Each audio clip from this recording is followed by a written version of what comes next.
Bonsoir, c'est Annie avec vous. Aujourd'hui, je vais vous faire découvrir deux jolies merveilles. Deux jolies merveilles. Déjà, je vais commencer par ce magnifique cadeau que j'ai reçu d'une brave dame euh, qui vit en Égypte et qui m'a envoyé ce papyrus qui est de toute beauté, qui est fait à la main. Quelque chose de vraiment sublime. Je l'ai recouvert avec un plastique pour qu'il ne s'abîme pas parce que c'est extrêmement fragile. C'est fait entièrement à la main. C'est une jolie fresque qui montre l'Égypte. L'ancienne Égypte, bien sûr, hein, le temps des pharaons. Ici, c'est Néfertiti qui reçoit des présents, on va dire, des présents d'un galant. Et vu que on a présenté à Néfertiti un présent, je ne vais pas me mettre à la hauteur de Néfertiti. Moi, j'en ai reçu aussi un. J'ai reçu un joli cadeau d'une douce et jeune et adorable jeune femme. J'ai caché son nom de famille, hein, ce qui est tout à fait normal. Un petit mot en espérant que tu ne l'aies pas déjà. Merci de la part de Fanny. Je te remercie énormément, hein, Fanny, parce que je ne m'attendais pas du tout à ça. Surtout cet oracle que je ne connais pas, que je n'aurais jamais pensé un jour acheter un oracle comme celui-ci. Parce qu'une fois que je l'ai ouvert, il n'est pas aussi évident que ça. En tout cas, c'est fait par les éditions Arcana Sacra qui font un travail magnifique. Hein. La boîte, elle est vraiment sublime. Un joli anneau entrelacé hein, qui indique l'union. Et de Pandora Hearts.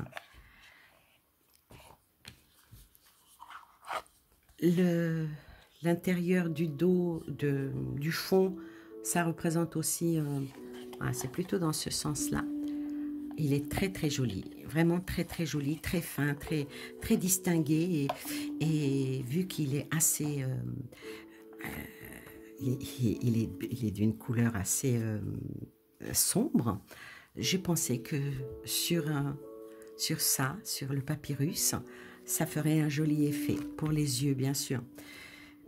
Le petit livret, il n'y a que 2 tirages, et puis bon, il y a des mots-clés. Apparemment, avec ce jeu, il y aurait un bouquin que je n'ai pas. Le petit livret, oui, mais bon, on peut toujours se référer aux mots-clés, mais je pense que quand on a un oracle, je ne sais pas, les personnes, quand ils achètent un oracle, comment ils font, mais moi d'abord, je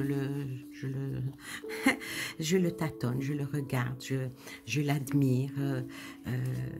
Là, les tranches, elles sont blanches, le dos est vraiment magnifique, avec tous les signes du zodiaque. Et je préfère aller à l'inspiration, aller voir comment est-ce que cet oracle me parle. Mais il est très très beau, il est vraiment très très beau. C'est un excellent travail. Mais il y a plusieurs thèmes. Dans un seul oracle, il y a plusieurs thèmes. Déjà, il y a les thèmes astrologiques. Le thème astrologique, comme je vous montre, les cartes.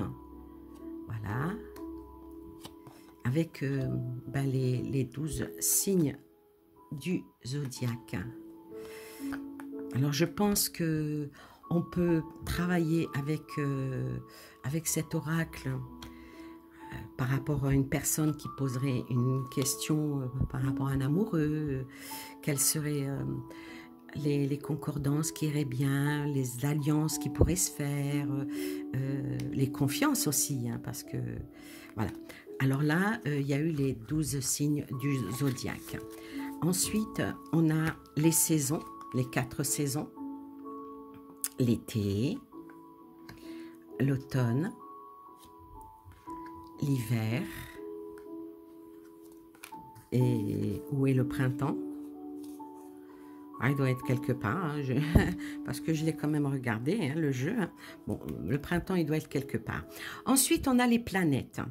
On a les planètes. On a Mars, Vénus, Jupiter, le Soleil, Pluton, Uranus, notre planète la Terre, Saturne, Neptune, Mercure, la Lune. Et ensuite, il y a les cartes de divination qui viennent, donc c'est en quatre paquets. En 4 paquets, pas en 4 paquets. Peut être, on peut le diviser en 4. Alors, je pense que, comment que moi je vais l'utiliser, je ne vais pas mettre les cartes des signes du zodiaque dans le jeu. Je préfère mieux les mettre à l'extérieur. Par contre, les autres cartes, ça ne me dérange pas de les déranger, pas les déranger, qu'est-ce que je dis, mais que dis-je, de les mélanger, parce que les cartes qui représentent le soleil, la lune, le mercure, tout ça, peuvent donner des indications dans la divination. Par exemple, si on prend Vénus, on va dire que ça représente la beauté, les plaisirs, écouter ses sens, certains peut-être désirs. Vraiment, Vénus, ça représente la femme, hein, la femme avec sa petite pointe de timidité, même peut-être son petit côté introversion. Et puis, bon, bah, Vénus, ça peut aussi appeler à l'empathie. Voilà pour comment moi je vais l'utiliser. Je vais faire maintenant quelque chose devant vous pour vous faire aimer ce jeu. Il y a pas mal de mots-clés hein, sur les cartes. C'est vraiment un très très beau jeu, la foudre, le partage, le message, l'Ouroboros, le malheur, la naissance. Après, bon, la lune, bon, ça je les ai montrés. Le chronos, l'illusion, le voyage. Voilà. Maintenant, admettons qu'en face de moi, j'ai un chef d'entreprise et qui me demande oui, voilà, je voudrais embaucher plusieurs personnes, mais je crois beaucoup en l'astrologie, et par rapport à leur signe zodiacal, si je pouvais faire mon choix de ce côté-là, qu'est-ce qu'il en serait? Je prendrai à ce moment-là les cartes du zodiaque, je tirerai au hasard. On va dire que ce monsieur, il veut embaucher 3 personnes et connaître comment cela va se passer avec les 3 personnes. Ensuite, je prendrai ce jeu-là, le reste du jeu, bien sûr. Elles glissent très très bien. Elles sont très agréables au toucher. Franchement, c'est un jeu qui est magnifique. Magnifique. Puis c'est un noir bleu foncé, bleu nuit. Il est vraiment très très très très beau. Très très très beau. Très beau. Alors maintenant, je vais poser une carte sur chaque carte de zodiaque et voir qu'est-ce qu'il en retourne par rapport à la question du monsieur ou de la personne qui veut embaucher quelqu'un. C'est un exemple. Donc là, c'est sorti la Vierge avec le message. Alors, la Vierge et le message, je dirais donc que cette personne qu'il a l'intention d'embaucher, cette personne sera quelqu'un qui saura toujours donner réponse à ses attentes. Cette personne-là ira toujours à l'information. Donc, cette personne-là ne fera jamais rien sans demander à son patron. Maintenant, si on vient à voir les caractéristiques de la Vierge, il faudrait approfondir et faire le thème vraiment de la personne. Je ne me suis pas du tout penchée là-dessus parce que ça serait un travail de longue haleine et cet oracle, je ne l'ai reçu que hier. Ensuite, pour la deuxième personne, il a sorti le Scorpion avec la solitude. Alors, je dirais à ce monsieur qui cherche, qui souhaiterait embaucher cette personne avec ce cas de figure, je lui dirais que cette personne-là pourrait être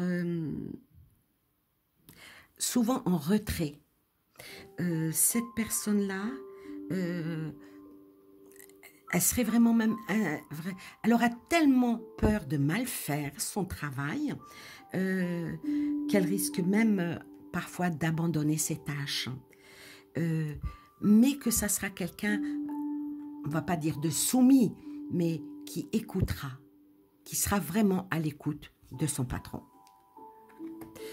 Et la troisième personne, alors là, je sors le Sagittaire et je sors une saison.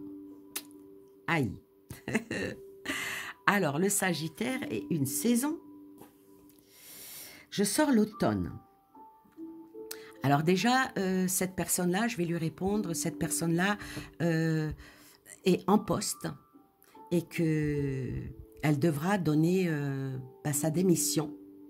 Elle devra donner sa démission et puis elle a un préavis à faire.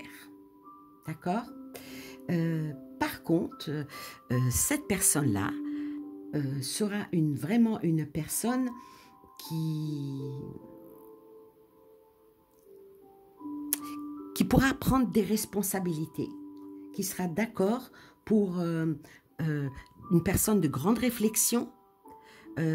Si c'est un chef qu'il veut, je pense que ça fera un bon chef. Un chef d'équipe ou voilà. Maintenant, bien entendu, il faudrait aller voir tout ce qui correspond par rapport au Sagittaire, par rapport au Scorpion, les traits de caractère, ce que veulent vraiment dire les signes.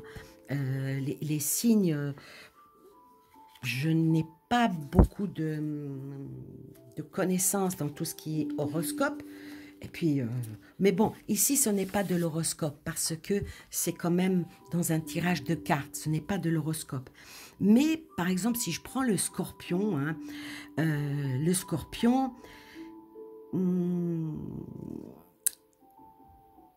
je pourrais dire que si le patron, par exemple, hein, si le patron, il est Cancer, ou Poisson, ou Vierge, ou même Capricorne, ça marchera très très bien avec cette personne-là. Je pourrais dire que le Scorpion, il aime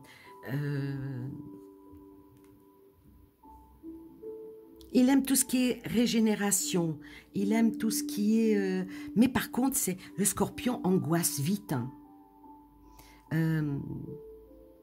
Il angoisse vite. C'est peut-être pour ça que la carte de la solitude est sortie dessus. Voilà, comme ça, de mémoire. Maintenant, par rapport, par exemple, à la Vierge avec le message, je ne sais pas si on voit bien, hein, j'ai changé de... Alors, par rapport à la Vierge et le message, caractéristique de la Vierge, c'est, comment dirais-je, les affinités que peut avoir la Vierge, elle les aura bien avec tous les personnes qui sont du taureau, le cancer, scorpion, je ne sais plus lequel, il y en a un autre, mais je ne sais pas quoi. Le,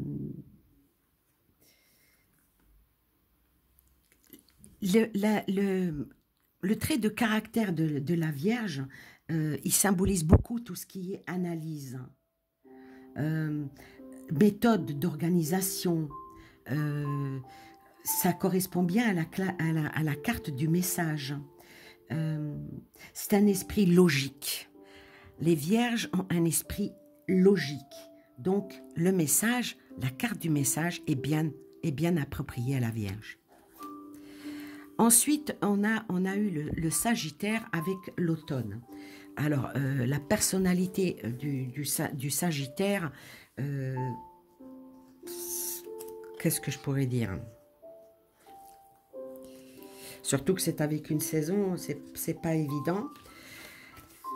Alors, la personnalité du Sagittaire, il ne faut pas oublier que le Sagittaire, c'est quand même...